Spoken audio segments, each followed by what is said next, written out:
बिस्मिल्लाहिर्रहमानिर्रहीम अस्सलाम वालेकुम वरहमतुल्लाहि वबरकातुहू। प्यारे नाज़रीन, कैसे हैं आप सब लोग।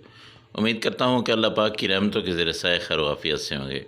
दोस्तों, जैसे जैसे ईद करीब आ रही है तो ईद की रेसिपीज़ भी जो है वो आपके ज़हन में आ रही होंगी, और इनमें से सबसे बड़ी जो रेसिपी होती है वो होती है ओजड़ी का सालन, जो कि खाते तो सभी हैं लेकिन पकाते बहुत कम लोग हैं। पकाना इसका मुश्किल होता है। मुश्किल क्यों होता है? इसलिए कि इसके अंदर से एक स्मेल आती है।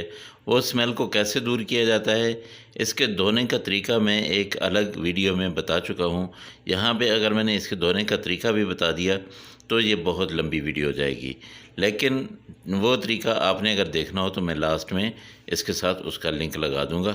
आपने सबसे पहले क्या करना है, खुला पानी लेना है, इसको चूल्हे पे चढ़ाना है। 1 चम्मच नमक और 1 चम्मच ही यहाँ पे हल्दी इसमें डाल देनी है, और ओजड़ी जो मैंने साफ़ करके रखी हुई थी वो इसके अंदर डाल देनी है।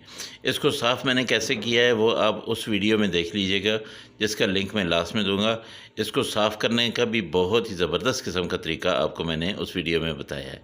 तो ये साफ़ सुथरी सी ओजड़ी जो है ये तकरीबन 3 किलो है, लेकिन पकने के बाद ये कितनी थोड़ी रह जाएगी। अब आपने इसको उबालना है। पानी को 3 से 4 उबाले जो है वो आने चाहिए, और बहुत अच्छी तरह से इसको जोश देना है आपने, ठीक है। थोड़ी देर के लिए चाहें तो इसको बंद भी कर। अब धुली हुई तो पहले से थी, लेकिन इसके अंदर जो भी मैल कुचैल बाकी रह गया था वो ये पानी उबलने से, इनके उबाल आने से, इसके अंदर ये ओजरी को उबाल लेने से सब कुछ ये दूर हो जाएगा।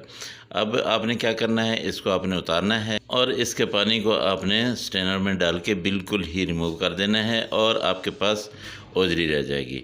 जब आपके पास ओजरी रह जाएगी फिर आपने अगला प्रोसेस शुरू करना है। सब अब ये देखिए, ये मैंने अच्छी तरह से वो साफ़ किया, उसके बाद फिर एक बार धो रहा हूँ। इसको पानी में से निकाल रहा हूँ। आपने खुले पानी में से इसको एक बार फिर निकालना है ताकि इसकी बिल्कुल मैल कुचैल ख़त्म हो जाए। अब आपने एक खुला बर्तन लेना है और उसके अंदर आपने डाल देना है 4 से 5 प्याज, दरमियाने साइज़ के होंगे। ये आपने बड़े बड़े काटने हैं। इसके अंदर डाल दें। 1 कप आपने ऑयल डाला है, 1 कप ऑयल डालना है और उसके अंदर ये प्याज डाल देने हैं। प्याज़ों को इतना पकाना है कि इनका कच्चापन दूर हो जाए। उसके बाद आपने सारी जो ओजरी रखी हुई थी, ये देखें कितनी सी हो गई है, क्योंकि आपने इसको उबाला है, इस वजह से ये श्रिंक हो गई है। और अब ये देखें ये इतनी सी रह गई है। अब आप इसको दोबारा गर्म करना शुरू करेंगे ना, तो अब प्याज भी इसके साथ साथ जाएंगे और इसके साथ ये पानी भी छोड़ती जाएगी। इसमें आपने 4 से 5 चम्मच लहसुन अदरक का पेस्ट जो है ये मिला देना है। अब लाल मिर्च जो है वो आपने 1 चम्मच डालनी है। दड़ा मिर्च जो है वो आपने 1.5 चम्मच डालनी है। इसके साथ यहाँ पे धनिया पाउडर आपने 1.5 चम्मच डालना है, और इसके अलावा नमक आपने 1 चम्मच डाल देना है। भुना कोटा ज़ीरा जो है वो भी आपने 1 चम्मच डालना है, और शिमला मिर्च जो है इसका आपने पाउडर डाल देना है 1 चम्मच। इन सब मिसालों को आपने इसमें डाल के अच्छी तरह से मिक्स कर लेना है। अच्छी तरह से जब मिक्स हो जाए तब आपने इसमें हल्दी शामिल करनी है। हल्दी भी चम्मच भर के आप इसमें डाल लीजिएगा। उसके बाद आपने इसको और ज़्यादा भूनना है। पानी आप देख रहे हैं कि ये आहिस्ता आहिस्ता जो है पानी छोड़ना इसने शुरू कर दिया है। अब हम लेंगे टमाटर। टमाटर 700 ग्राम के करीब थे। इसको मैंने इनको छोटा छोटा काटा है और ऐसे करके इसमें मैं डाल दूंगा। अब इसमें आपने पानी डालना है। पानी कितना डालना है, 2 गिलास आपने भर के इसमें पानी डाल देना है। इसमें पानी डाल के आपने इसको कवर कर देना है। पूरा 1 घंटा जो है आपने इसको छेड़ना ही नहीं है, हल्की आंच कर देनी है, और हल्की आंच पे ही 1 घंटा इसको पकते रहने देना। 1 घंटे के बाद आप देखेंगे पानी जो है वो बिल्कुल आधा रह चुका है, बल्कि उससे भी कम रह गया होगा। और उसके साथ साथ जितने मिसाले थे, टमाटर थे, प्याज थे, सब कुछ जो है वो रच बस चुके हैं। ओजरी में सबसे ज़्यादा कमाल मिसालों का होता है। मिसाले जो है किस टाइम पे कितना मिसाला आपने डालना है। सब्ज़ मिर्चें यहाँ पे मैं 4 से 5 डाल रहा हूँ। कितना मिसाला आपने डालना है और कब आपने डालना है, बस ये चीज़ आपने देखनी है। बाकी इसको आपने 1 घंटा, तकरीबन कम से कम 1 घंटा लगाना है। अगर आप प्रेशर कुकर में लगा रहे हैं तो इसको 40 मिनट तक आपने ज़रूर टाइम लगाना है।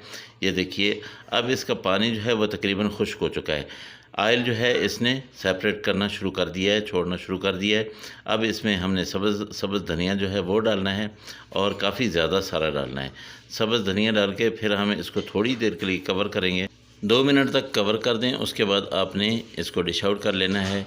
डिश आउट जब आप करेंगे तो आप देखेंगे कि ऑयल जो है वो सारे का सारा सेपरेट हो चुका है, ऊपर आ चुका है, और इतनी चमक, इतनी प्यारी और इतनी ज़बरदस्त किस्म की ये लुक आ गई है। मेरे दोस्तों, आप लोग इसलिए घबराते हैं कि इसमें से एक ख़ास किस्म की स्मेल आती है, तो यकीन जानिए कि ऐसे तरीके से अगर आप पकाएंगे तो बिल्कुल स्मेल नहीं होगी। और इसके अलावा जो धोने का तरीका है वो मैं आपको बार बार यही कह रहा हूँ कि मेरी दूसरी वीडियो ज़रूर देख लीजिएगा। उसमें मैंने ज़्यादा बेहतर तरीके से, और थोड़ी सी लंबी भी है वो अच्छे तरीके से आप लोगों को समझा दिया है कि इसको कैसे धोना है। अगर आप लोगों को मेरी रेसिपी अच्छी लगी हो तो मेहरबानी करके मेरे चैनल को ज़रूर सब्सक्राइब कर लीजिए, साथ में लगे बेल आइकन को ज़रूर दबा दीजिए।